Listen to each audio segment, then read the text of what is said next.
Hi guys, welcome back to my YouTube channel. My name is Lorraine and welcome back to my journey unscripted. It's another morning, another day in Karoi. On this day, these donkeys that you see, we had been looking for them for 2 days and they finally showed up and it was a relief.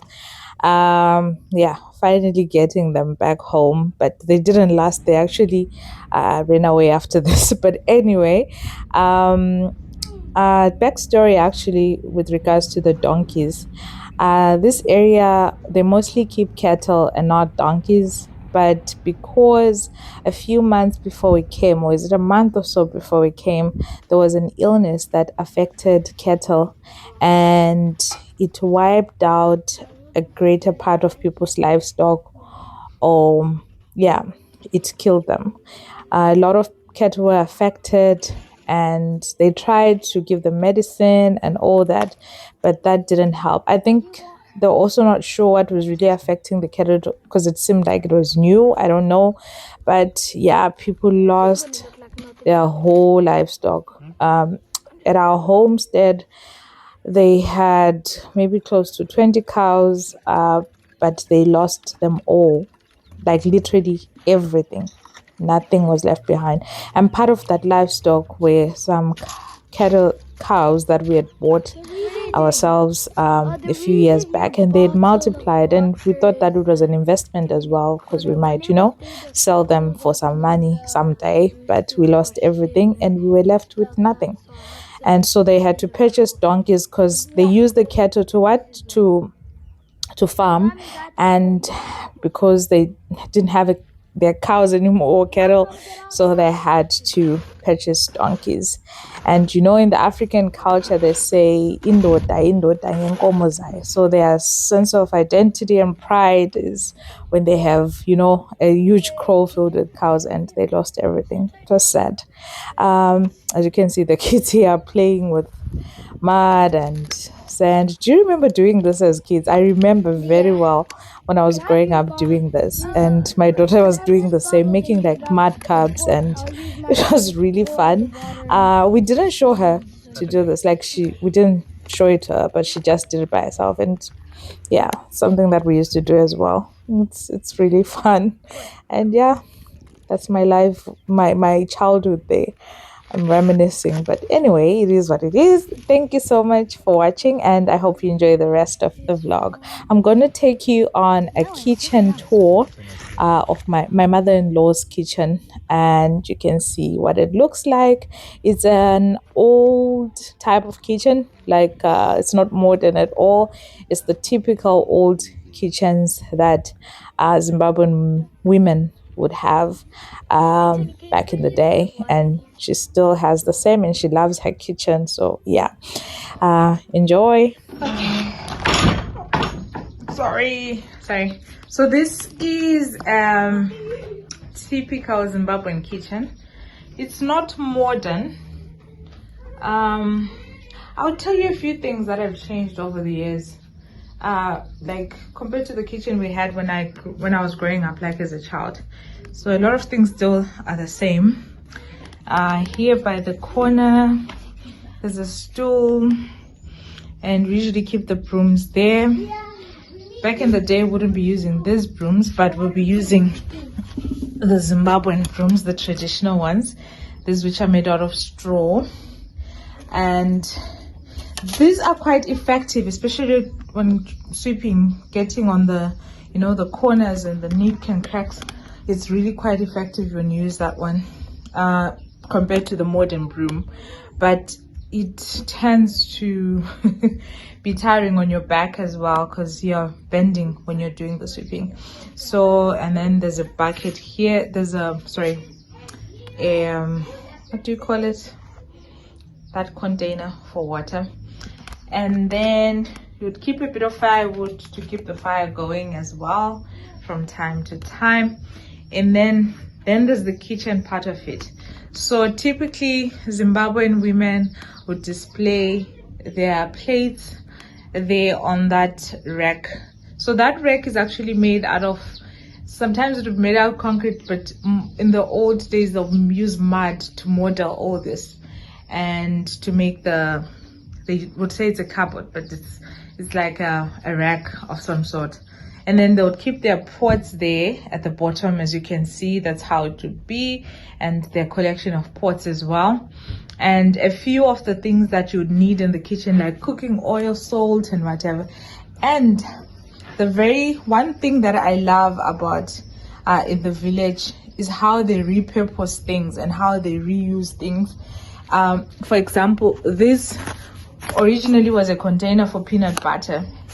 Instead of throwing it away, because we don't have refuse collection or garbage collection in the villages, so you have to reuse some of the things that you buy, right? So they would take that empty container, clean it up, and then use it for something else. So now it's being repurposed, it's being used for keeping salt. So the salt is now in there. You'd find one with sugar and all that. Instead of going to buy those sugar and salt containers, they'll just reuse whatever they have, which is quite great. I like that. And yeah, this is a sieve, and these are called mugotis, or I think it's a wooden spoon in English.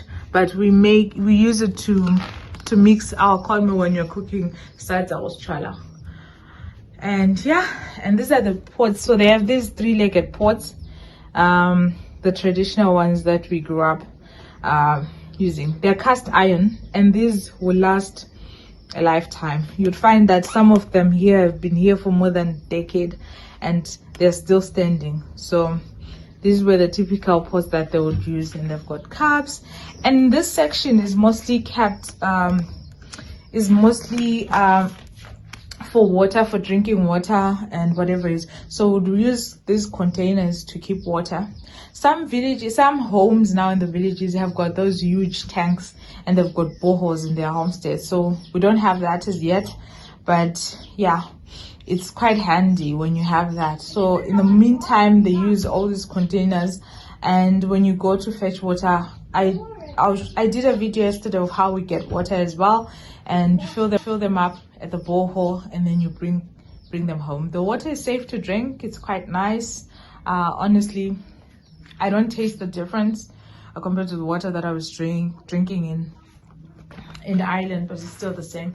And yeah, so the house is like a round shape, and let me show you the roof. It's the coolest thing. It's made out of straw, so it's like, is it a cone? Yeah, it's a cone shape, and then there's straw. You see the black part there? It's just the soot from the fire. These logs, they might have been originally a different color, but they've turned black because of the soot from the fire. And yeah, it's actually doesn't leak in the rainy season. It's quite fine. And this is the fire area. The fire area, they've put like 2 stoves of some sort. These are also built, I don't know if they use mud or they use concrete. I know there's some bricks there. So they make these. Apparently they help you to use less firewood when you're cooking compared to the old way. So in the old days, they would just make a fire and then put like a metal thing to have the fire. Isego, I don't know what to call it in English. In English, they would use that to put the pots on top of. So that used more firewood, because the fire is not like contained or concentrated. But with this, it uses less firewood, because as you can see, you just put 2 or 3 logs and it keeps it going, and it's like contained and concentrates the fire on the pot. So that's the whole idea, to also help with deforestation. So yeah, that's what they're using now. And they've got this stove. They call it a toto stove. It's also meaning like small twigs. So it uses small twigs when you're cooking with it, instead of it uses small twigs instead of using big logs of firewood, and hence you use less firewood. Hence it also helps to protect our forests from being destroyed by people getting firewood for cooking. So there's an organization that is handing them out to all the villagers, which is quite good. We appreciate. And then on top here there's like a log as well. So when they slaughter a pig or a goat, my in-laws eat pigs as well. They eat pork, so they then hang the meat here to dry over the fire, and it helps with the drying process so that the meat doesn't rot, and it dries easier and faster. So yeah.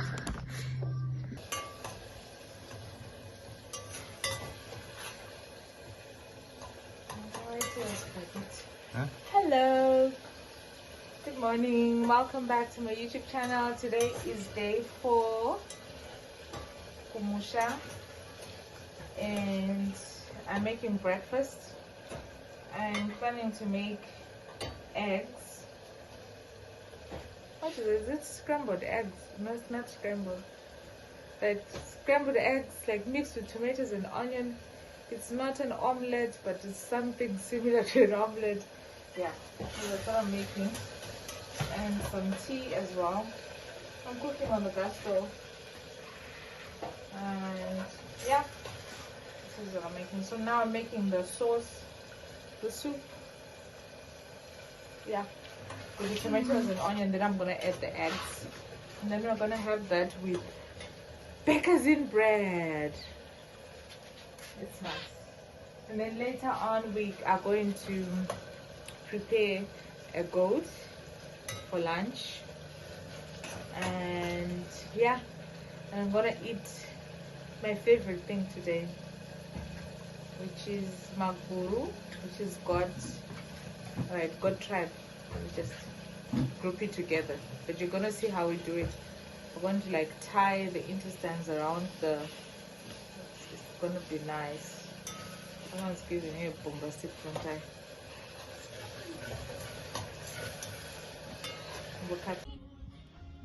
Come, guys, and see. I don't want one. Yeah. Maybe that can Desensitize them. You were a good goat. Is this allowed on YouTube? Is this allowed on? Hi guys, so today we will be having some goat, and my parents are skinning the goat. Yeah.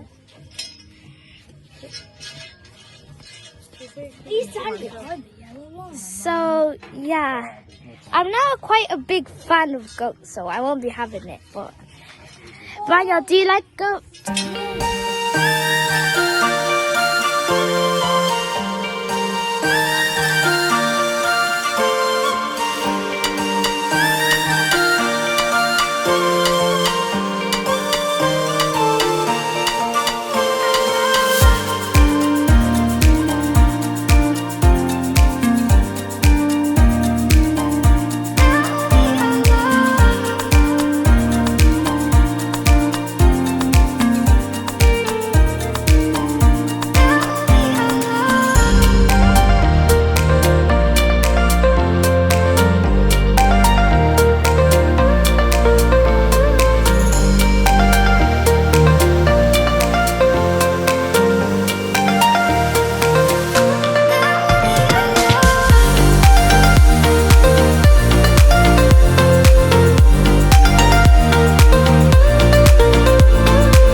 Hi guys, we're in Kaya.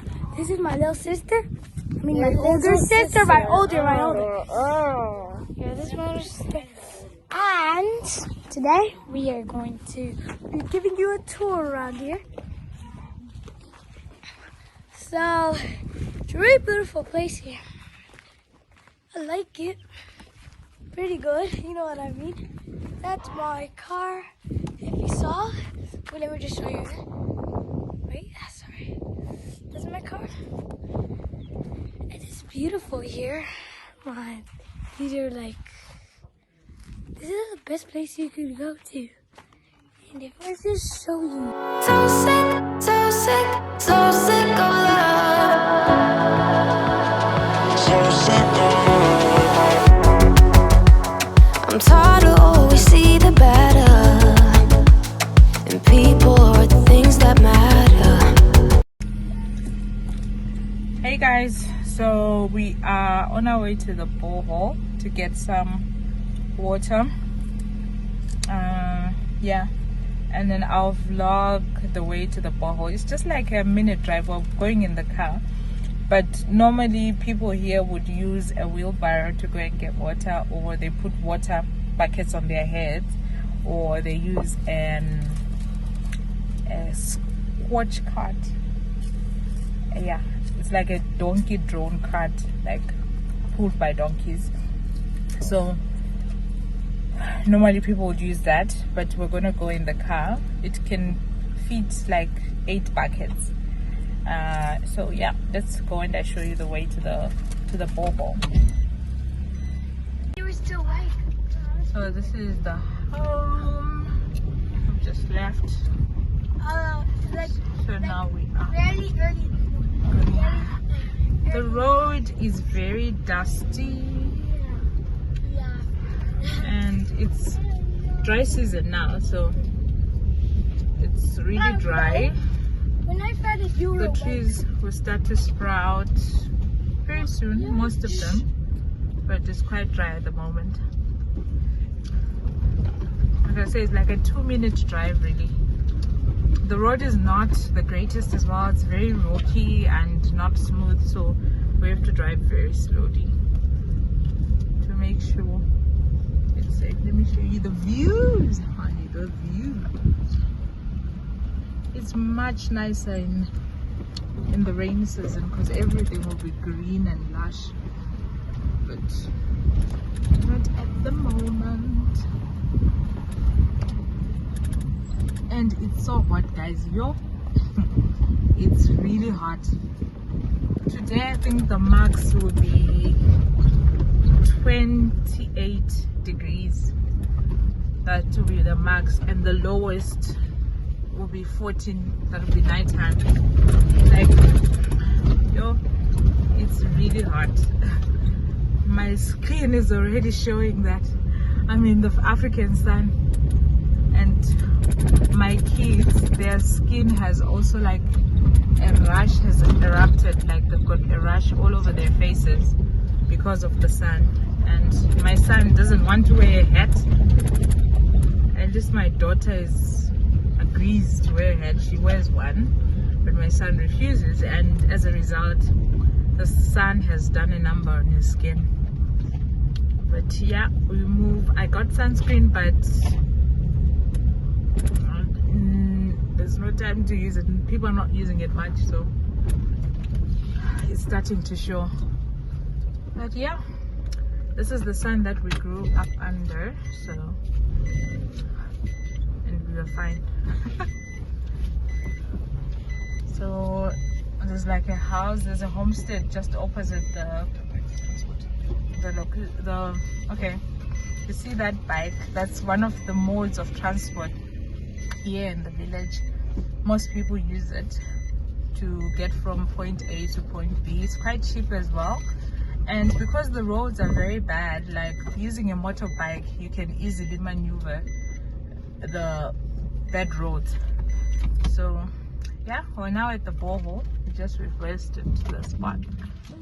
No, we're not getting it slow because there's no See, flow. they're fighting to crank up the borehole.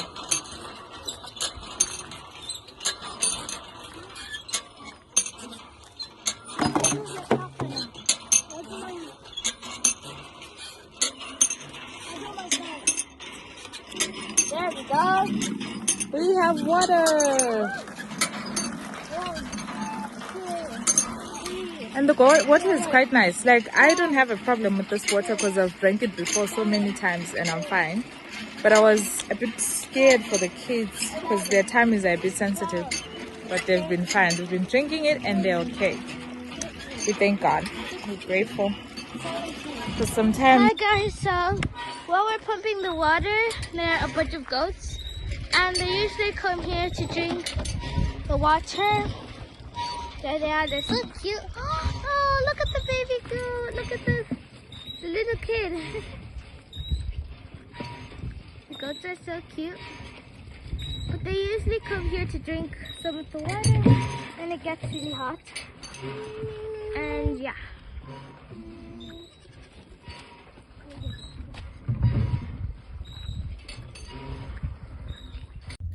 If you have watched this far, thank you so much. And if you've been commenting on my videos, thank you so much. I truly appreciate it.